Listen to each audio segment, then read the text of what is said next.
just talking about growing up and where one grows up a few minutes ago. And the question is I think directed, and why it's an interesting question, I think, is that the circumstances of where we grow up often has an impact on our choices later on, and most specifically, of course, choice of becoming an artist. Why, in fact, does one become an artist, and how does that relate to where you are?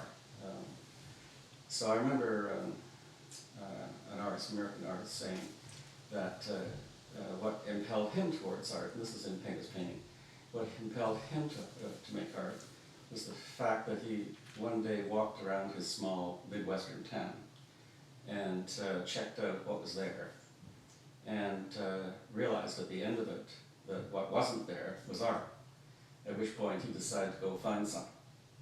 So places where you grow up can actually be fundamental. I'm just wondering, in your own case, would you describe the place you grew up in as having any particular effect on your becoming an artist? Not in the way that you just described. The locale was pretty ordinary, a suburb of Kingston. I think it had more to do with family. My older brother and my father both being engineer, or moving toward, or Dad being an electrical engineer, and my brother finally became another one, electrical engineer. And it was my mother who took art classes, and her sister, my aunt, also did. And so it was there as an idea.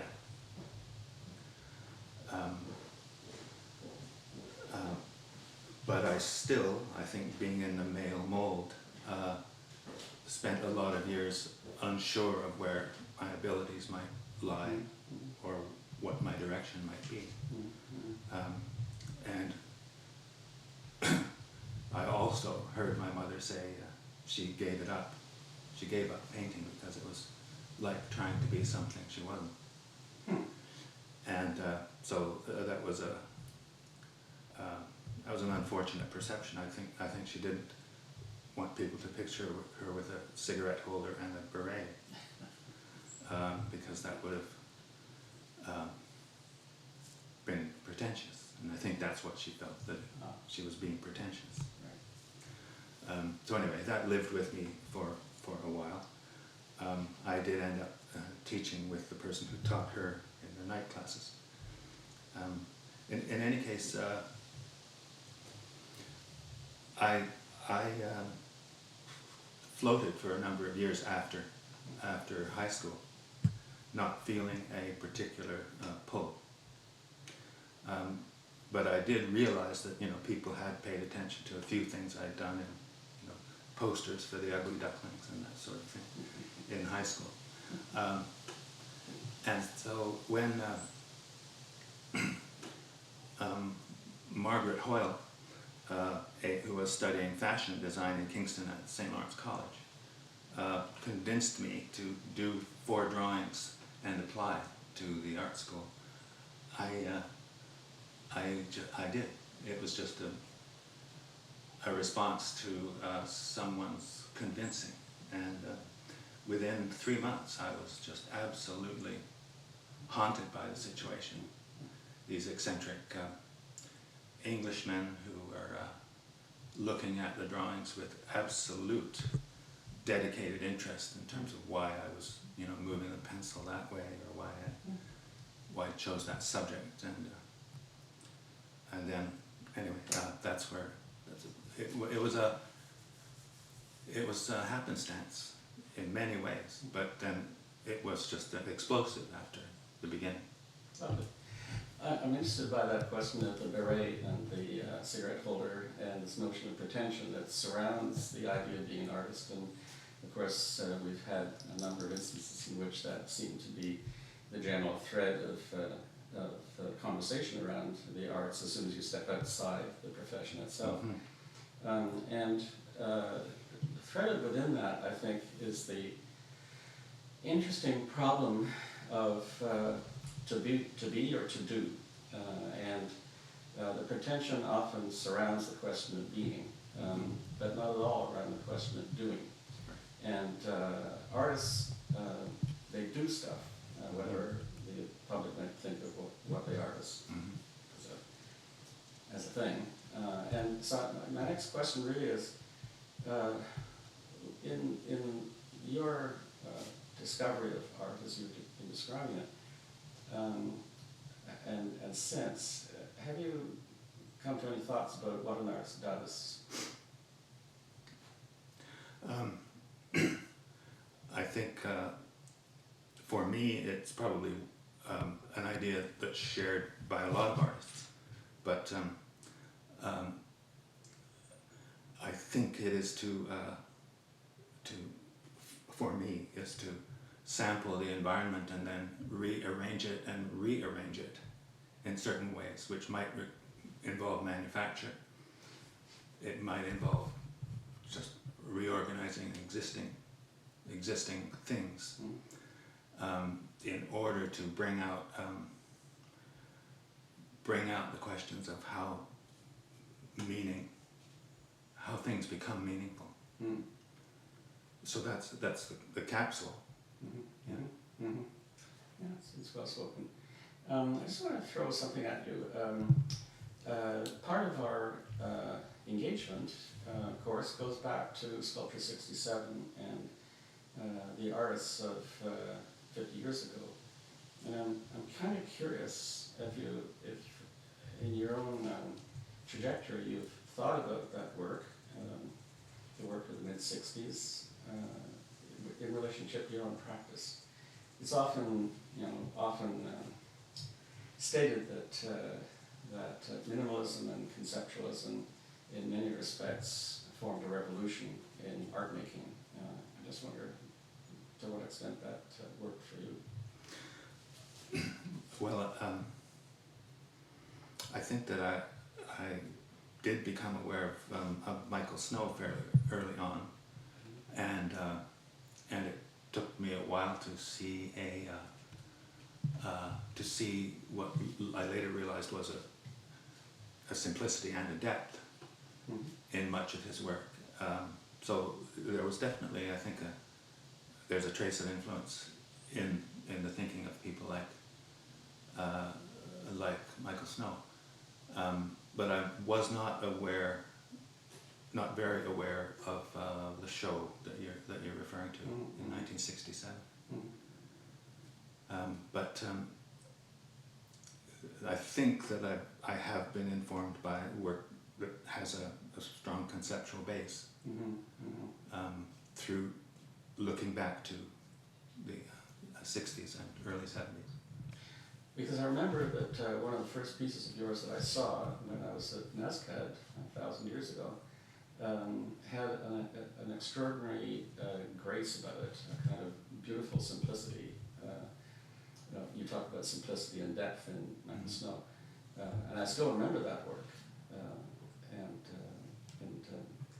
I wonder if that work, as you were working at it at the time, had anything to do with the movements. Can you recall that? Would you recall that work? I wouldn't be able to tell you line by line, but it was, as I recall, simple, almost mathematical forms, rendered, of course, into three-dimensional space. I'm not sure if that rings a bell with you at all, but I'm thinking of a piece that I did in graduate school that was a half a cylinder but solid, and black, painted black, sitting on the floor, just on its curve. And on the wall behind it was a vertical line dividing the length of that particular wall, and an arc from the top of the line down to the bottom, so which would describe the profile of the form sitting on the floor.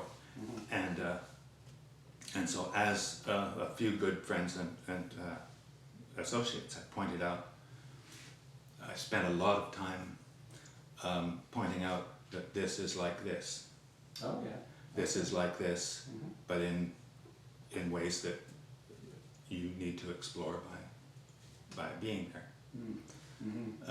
And some of it had to do with the anticipation of gravity, where it's not going to occur, and where it actually is or has occurred. And so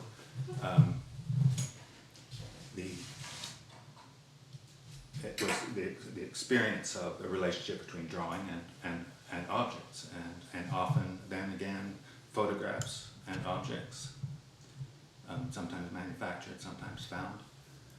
And so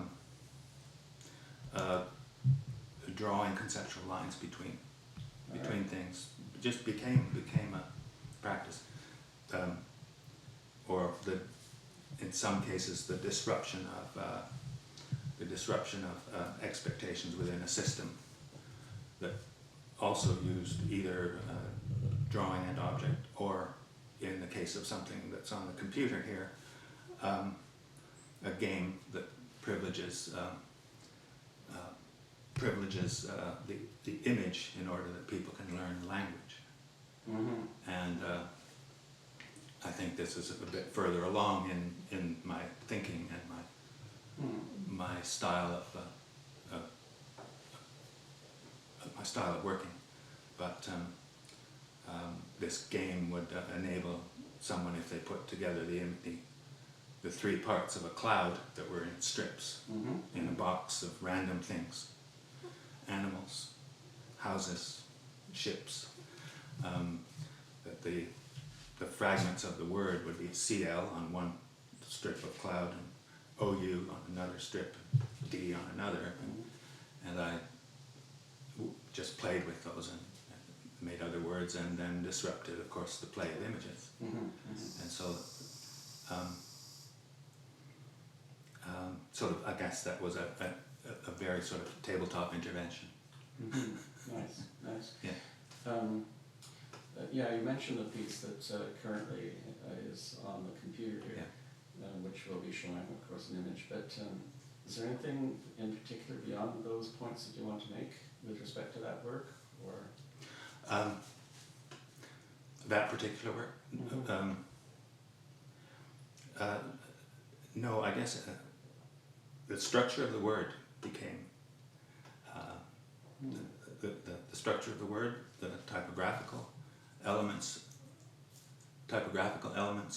of the word started to inhabit my thinking as if they were things. And so I also was inclined toward thinking that maybe objects in a sequence could have some kind of syntactical link or grammatical link. Nick, the question that we want to come to now is if you would talk about the works that you have here in the studio. And one of the things we're interested in is the relationship between material and idea. So I wonder if you could talk about these works in terms of that. I think I can. But I think first the form is a necessary thing to talk about. In about 2005, I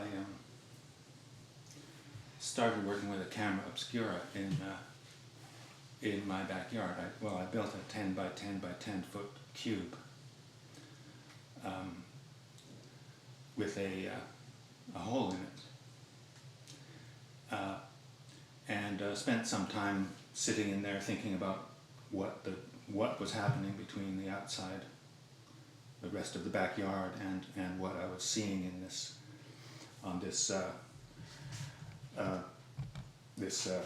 frosted screen that I had put in a box over the hole inside. After spending some time with that, I think I started to make drawings and paintings that simplified the idea of the camera obscura into that of a study with light, with a place where light could come in. The camera obscura I called the study. And a friend came and did a performance, Vida Simon, there, and she brought with her a bunch of things she'd gathered in Montreal. And she called her performance the study of soap fragments. So by her doing that, I started to realize that the study could be called the study of something. The study as architecture could be called the study of something. In this case, the study of itself as an architectural idea.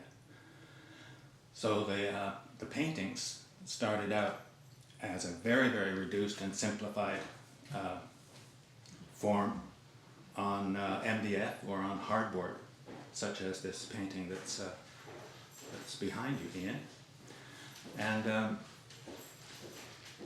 And so it gave me a chance to think about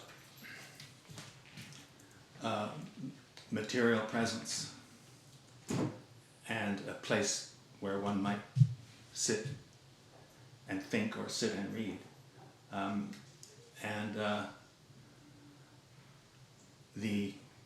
The hole in the wall is in fact where the light gets in, or it's an idea of place where the light gets in.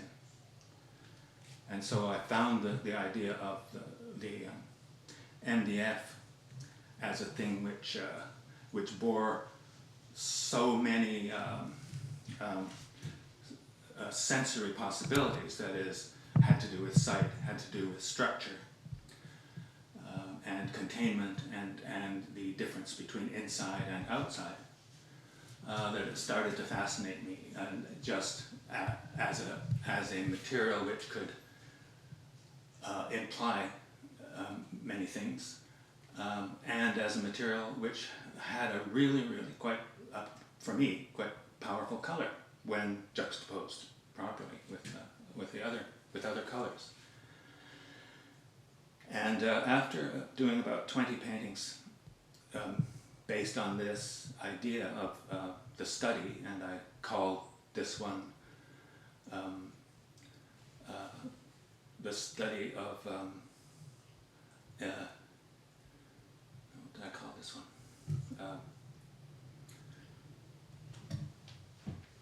Anyway, I'll remember in a minute. In any case, after doing about 20 paintings using this subject, I started through an accident to construct these works, of which this is about number 11 in a series which I started last summer. And I believe that the central panel, this vertical panel, stands for the skin between inside and outside. And so what is happening is an exchange between those conditions.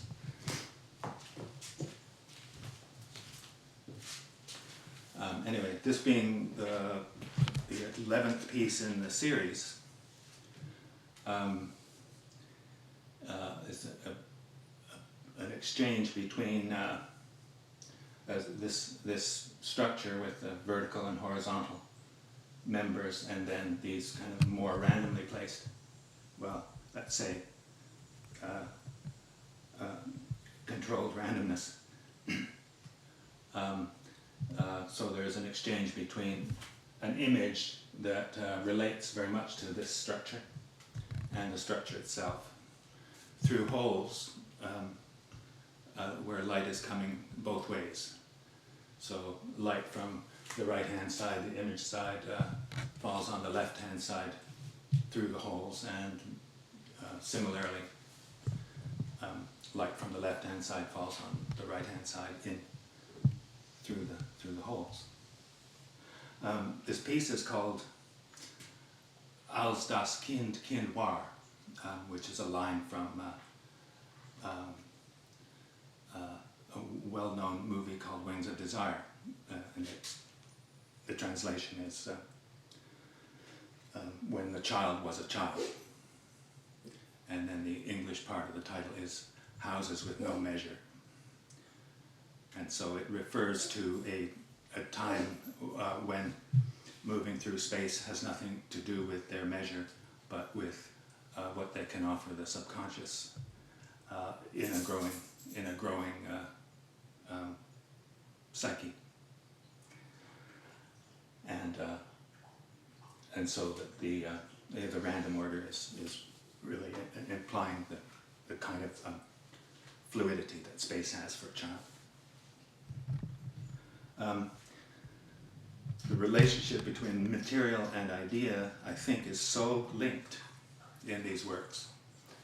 And I have to say that MDF is absolutely not one of my favorite materials, but it has been useful for these works because of its dimensional stability in the right atmospheric conditions and its color. Not for its weight. It does make very heavy work.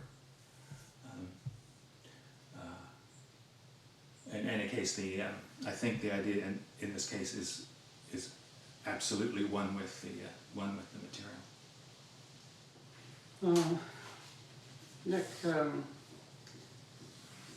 artists have an extensive practice, and there are many ways in which artists move from one body of work to another while maintaining a thread of connection between them, so that, of course, the practice makes sense, but the bodies of work can change. And I'm curious, in your own case, have you thought about how you move from one body of work to another? Yes, I have. The movement is quite difficult, and then in retrospect, it seems to be both logical and reasonable. But when I have closed off the possibilities of one body of work, I am searching, and I often spend a lot of time thinking that I'm getting deeply involved in something that is absolutely new, materially, and in terms of its reference points. I started 2 years ago to think about doing a work that had to do with the geology of the shoreline here, and I got so far as to take 1,000 photographs of the breakup of a certain kind of clay shale as it lay on the beach, drying and getting wet and drying and getting wet and breaking up in beautifully odd sculptural forms, and shooting underwater with a video camera. When it came down to it, I had to just put it aside and move on to these three-dimensional structures, and these three-dimensional structures came. They reminder to me that my work now is about material and perception, somewhat about architecture, and the way that a structure can mediate light. So I know my work has, let's say, limited scope in terms of its context and culture, but it's a love of color and a love of material and of perception and of structure. And I keep reminding myself of that after spending quite a lot of time and in many ways wasting time thinking that I'm embarking on something else. So there are rough transition points that in the end they're a loop of satisfaction, dissatisfaction. Is that from according to the Duchampian description, I guess? In any case, yeah, both difficult and then absolutely reasonable. I want to turn to something else, and that is, of course, you've taught for many years at the university, and I know that you still have a connection to the teaching function there. And since you have taught for so long and continue to have a relationship, clearly teaching has been either a source of joy or pleasure or certainly perhaps ideas. Would you care to talk about your relationship to teaching and how you've dealt with it? It's become, I think, perhaps engrossing in a different way now that I sometimes see graduate students in their process at the University of Lethbridge, because they are people of a clearly different generation, probably twice removed from my own, and they have thoughts about material and about technology and about making things that are completely different, and really, really sort of excites me and makes me very, very curious about what's going on in their minds, that their formative years and the artists who have influenced them are a completely different group. As I was about a year and a half or 2 years away from formally retiring from the university, and it was the beginning of semester. A few students were walking down the hall, and it's the few days when senior students or third and fourth year students get to choose an advisor. And sitting in my office, and two students walked by, and one said to the other, "He's conceptual," referring to the guy in the office. And I guess that was a way of suggesting that you might not want to work with him. But what am I getting at with that? Just that there, certain type of student who finds categories useful, and others who I just love to be with. They're hungry and curious, and they're always giving you ideas, and so there's some of both. There is immense frustration at times, and then there's great pleasure and joy. This often divides along the relationship between practice and theory, and when you're described as conceptual, one smells behind that the fear of theory. In your own case, has theory played an important role in either your teaching or your own practice?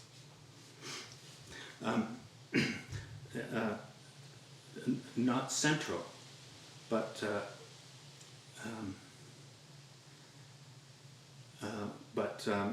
reading certain philosophers and some art history and art theory has been useful, and I've got to say I have kind of a pseudo relationship to theory, because I will latch on to fragments here and there that feel like they are kind of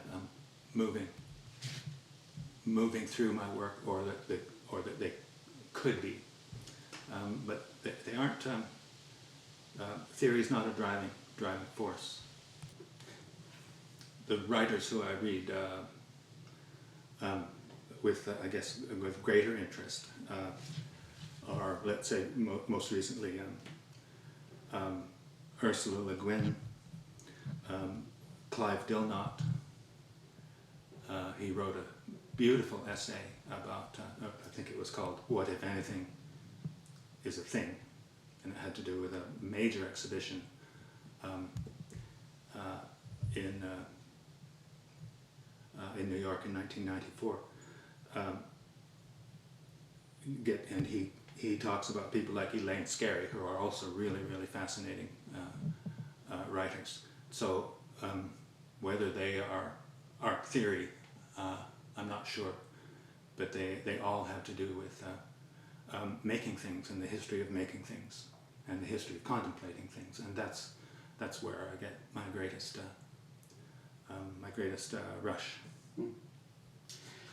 Interesting you mentioned Ursula Le Guin. I'm curious about the role that reading fiction might play in your thinking. I mean, theory is one thing, and of course it's often seen as serious, and fiction is often seen as, in some form or another, entertainment. I'm hearing you say that you don't see any distinction between the two when it comes to ideas, but does fiction provide a source of ideas for you? I think it does in many ways. Certainly in the way that the dialogue between people is created by certain writers. Reginald Hill would be one of them, but he writes basically mysteries. But they're fascinating, and they you can hear the people speak in the way that this writer writes, and other writers like fiction writers like Henning Mankell, Åsa Larsson, and Jussi Adler-Olsen, all Scandinavian writers. They for me are attractive in an odd way because they have just brilliant methods of describing place and buildings in place and things in place, and so they are interesting to me, not in a way that I can turn around and say are formative in terms of studio activity, but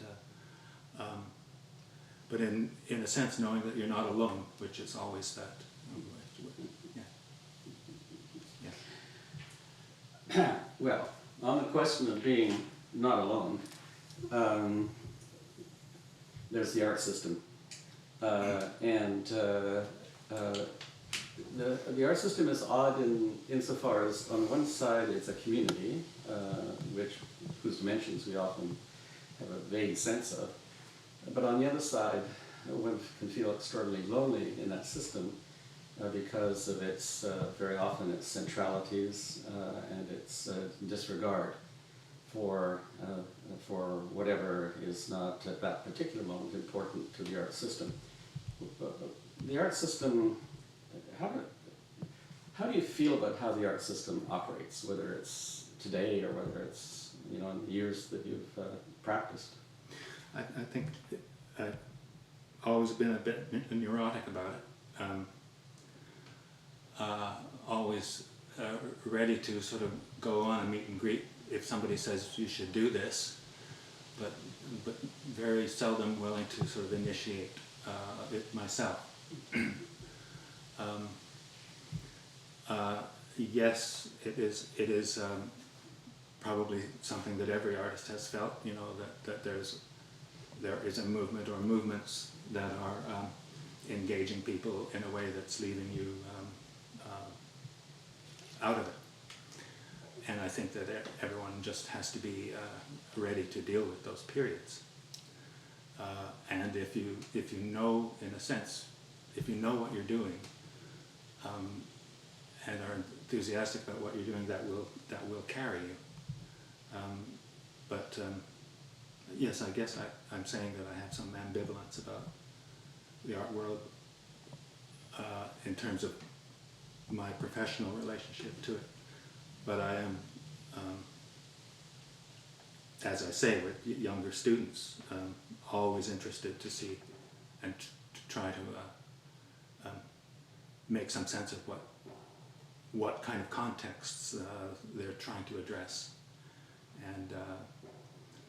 and how they are moving towards dealing with those contexts with materials that I'd never even considered. one of those materials, as we all know now, of course, is today's technology and the incredible explosion of images that have occurred and are accessible and available in a way that was never foreseen, perhaps, when, let's say, Artforum was operating in 1967. So Instagram and programs like that offer such an extraordinary amount of imagery that, and attendant to that, a lack of context for it, that one has a sense that the system produces a kind of instant amnesia, that the needle cruises across the dial, never stopping, and consequently that as a working artist, let us say, someone once said, I think it was Dave Hickey as a matter of fact, where are the long distance runners? The question becomes, you make work, but for whom and for how long? Mm-hmm. How do you feel about that? I think that as someone who does look at internet sites like Hyperallergic and my own Facebook page, I see a lot of work just through that, and through other sites.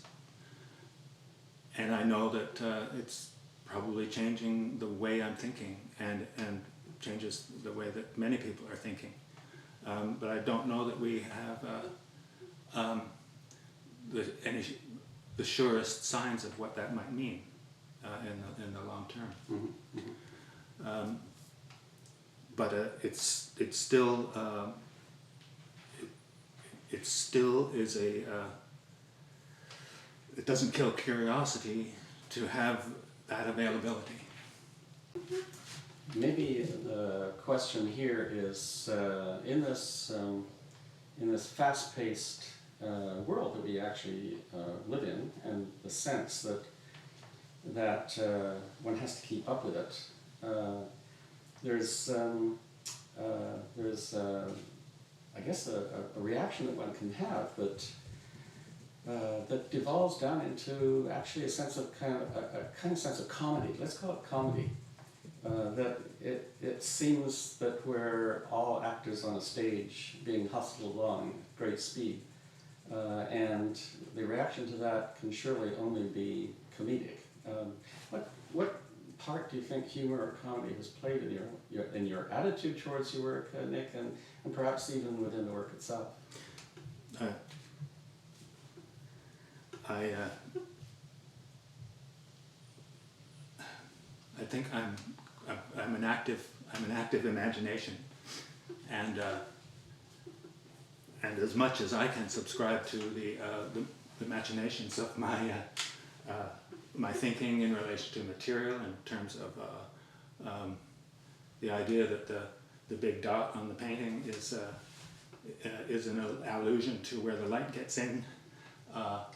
That's all absolutely absolute parody to somebody, and at times it's to me too, that I can actually move forward believing in this group of ideas, this set of ideas around material and color and structure. So I guess it's a kind of idiocy that keeps one productive. Parody is often seen in respect to satire as the process that loves that which you find most alarming or which you wish to disregard. So there's a kind of love, disregard quotient to it. I want to turn to criticism, which also can produce forms of parody, comedy and such, and certainly tragedy and drama. Is there a particular kind of, with all the criticism, modes of criticism that we have, newspaper criticism, journal criticism, gossip, and so on, is there a form of criticism that you find most productive when you think about how it intersects with your work?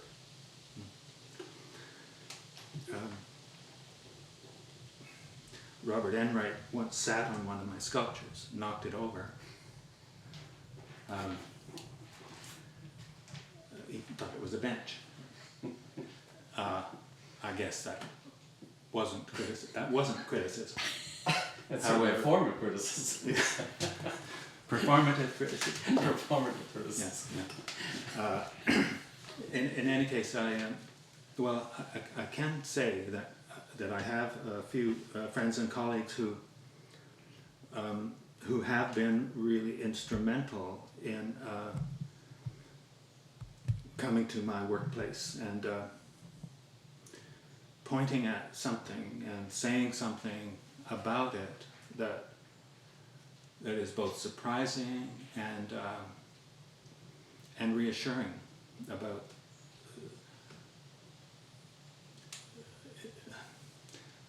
when to stop, you know, when something is done, and I think that is one of the best. Is an honest colleague who can step in at a certain moment and give you a sense of where you are that you didn't have.